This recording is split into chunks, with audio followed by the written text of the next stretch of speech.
Okay, kita ada MJX HYPER GO 118.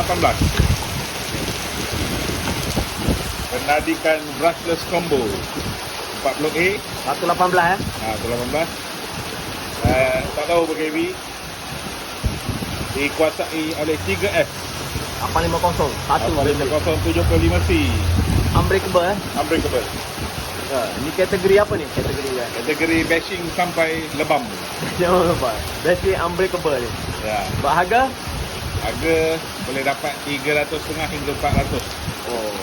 Memang berbaloi lah beli. Berbaloi. Memang puas hati. Oh, yang tension nak release tension boleh. Dia main depan rumah. Ya. Waterproof. Tadi dah main tak? Dah main, nanti kita bagi video. Nanti kan. Review daripada Zat. Oh, dia punya sistem body dia ni macam ada klip kan?